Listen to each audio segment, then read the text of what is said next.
Oh, oh, oh, oh, oh.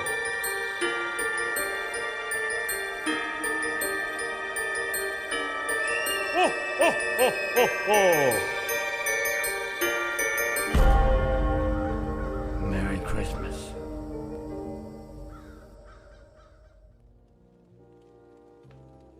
J'étais là, devant mon cadeau de Noël.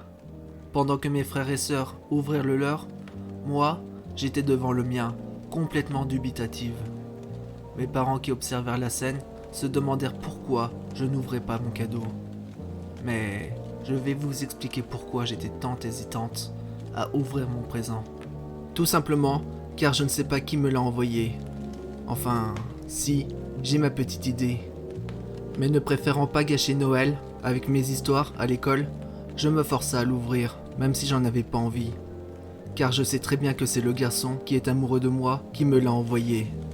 Pourtant, après des mois à avoir joué avec ses sentiments et de l'avoir humilié en stoppant ce petit jeu, il continue à s'accrocher à moi comme une sangsue.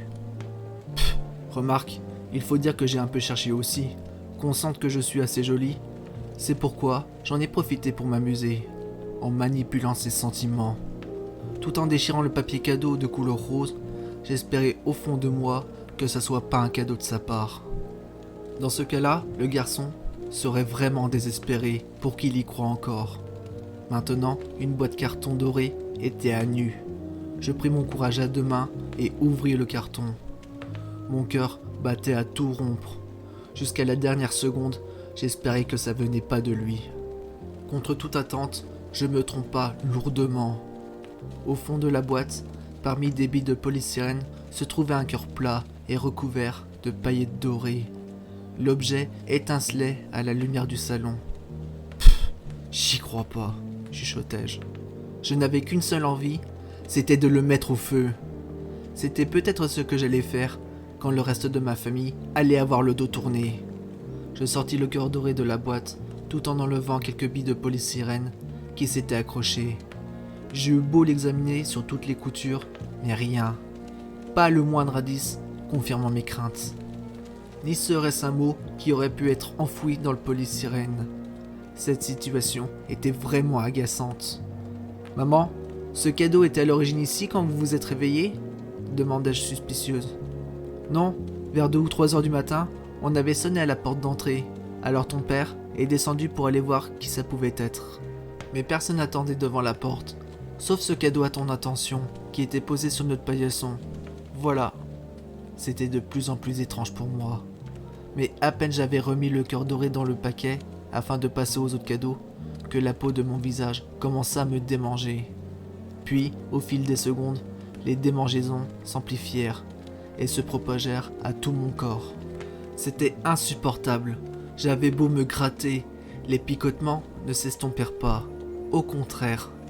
Pendant que je me grattais inlassablement sous le regard inquiet de mes parents et ainsi que de mes frères et sœurs, je vis le cœur doré qui faisait jaillir des filets de liquide rouge, comme s'il saignait. Je m'éloignai en vitesse et complètement terrorisé sur ce que je venais de voir. C'était un véritable cauchemar.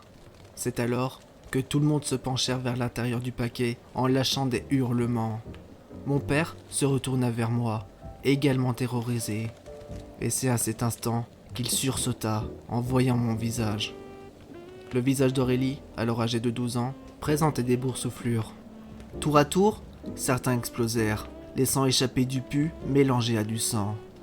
Ce qui provoqua un semblant de panique et de dégoût sur les membres de sa famille. Et le cœur doré en était responsable. De ce fait, Aurélie avait visé juste sur l'instigateur de ce cadeau. C'était bien le garçon qui l'aimait, qui faisait partie des instigateurs. Le pauvre garçon, ne supportant pas l'humiliation et le fait de s'être fait piéger, a fait appel au Père Noël afin qu'il l'aide à se venger, en réduisant sa beauté en laideur, et ce, jusqu'à la fin de ses jours.